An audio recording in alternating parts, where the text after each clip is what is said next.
You are the most powerful human being on planet Earth. You rule over an empire on which the sun literally never sets, and you are currently losing a life or death battle against a piece of boiled chicken. You chew, or at least you try to, but you physically can't. Your lower jaw protrudes so far past your upper teeth that your mouth doesn't actually close. It just sort of hangs there, permanently ajar, like a broken cash register. You try to swallow, but your tongue is abnormally huge. It barely fits inside your skull. You choke, you gasp, and a thick string of royal drool slowly escapes your lips and lands on your priceless imported silk collar. Welcome to the Spanish Habsburg dynasty, where you own half the known world, but you can't eat a sandwich without nearly assassinating yourself. You are the absolute peak of European royalty, and you are a walking, breathing, biological disaster zone. And the culprit? Your family tree. Or, more accurately, your family wreath, because it doesn't have branches. It's just a straight, highly toxic genetic circle. Let's talk about the royal dating scene, because this is where your life crosses the line from a geopolitical drama into a deeply uncomfortable psychological horror film. Normally, being a billionaire king means you have access to the ultimate medieval dating pool. You should be marrying gorgeous foreign princesses to forge alliances. You should have a harem of mistresses. You should be spreading your wild oats across the continent. But your family? Your family is terrified of sharing. They believe their blood is so pure, so divine, and so incredibly special that mixing it with anyone else's would be a downgrade. To a Habsburg, marrying outside the family isn't just bad politics. It's a biological insult. So, instead of swiping on the royal Tinder, your family treats Ancestry.com like a dating app. You don't go abroad to find a wife. You just walk down the hallway. You are expected to marry your first cousin. Or, if the family is feeling particularly pure this generation, you marry your own niece. Yes, your niece.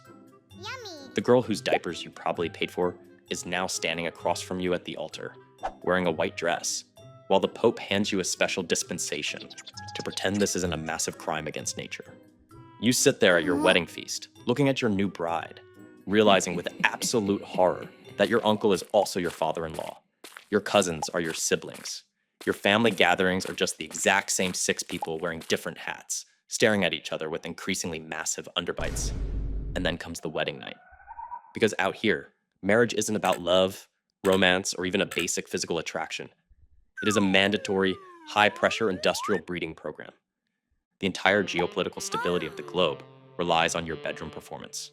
You need to produce a male heir, or the empire collapses into a world war. So you enter the royal bedchamber. The heavy velvet curtains are drawn, and you are expected to make passionate love to a woman who shares so much DNA with you that you are essentially just masturbating into a mirror. It is a psychological nightmare. You are trying to get in the mood while staring into the exact same bulging, heavy-lidded eyes that you see when you shave. But the real terror isn't the awkwardness, it's the biology.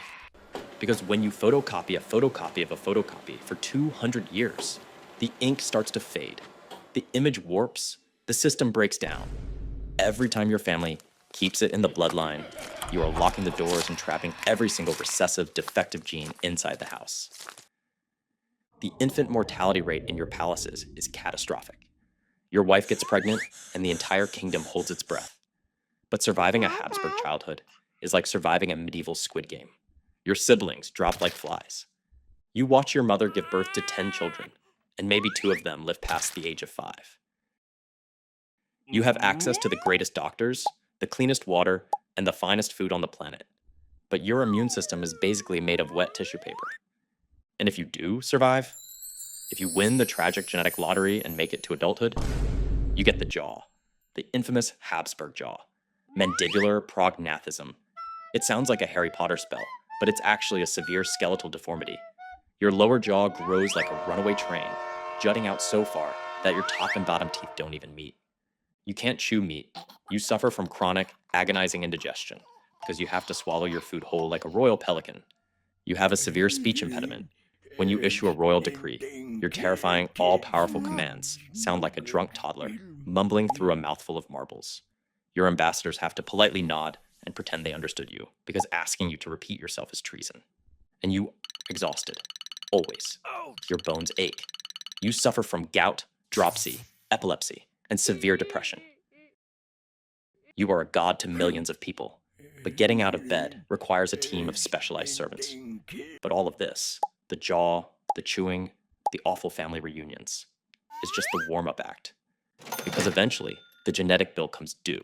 The Habsburg bloodline reaches its final, devastating boss level. Welcome to the life of Charles II of Spain, Carlos the Bewitched. If you are Carlos, your life isn't just a tragedy.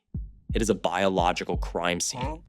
Your inbreeding coefficient is higher than if your parents were a brother and a sister. You are the absolute concentrated pinnacle of 2 centuries of royal incest. You don't learn to walk until you are 8 years old. You don't learn to talk until you are 4. Your tongue is so massive that you can barely speak, and you constantly drool all over your pure gold armor. You don't just fail at walking, you fail at basic existence. You are so heavily protected that you are treated like an overgrown infant well into your 20s. You play with dwarfs and court jesters because you physically cannot keep up with anyone else. You are the king of the Spanish Empire, but your daily routine looks like a tragically supervised playdate. You are bald before you hit your 20s.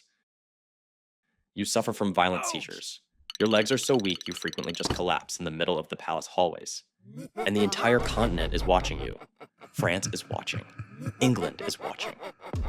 They are all hovering around your borders like starving vultures, waiting for your fragile, broken body to finally give out so they can carve up your empire. The only way to save Spain, the only way to stop a massive, continent-wide bloodbath, is for you to have a child. The pressure is astronomically high. You are married off to a beautiful French princess. You take her to the royal bedchamber. The future of the world rests on your shoulders. You need to perform. You need to breed. But your equipment is completely, permanently broken. You are completely impotent. You are shooting genetic blanks.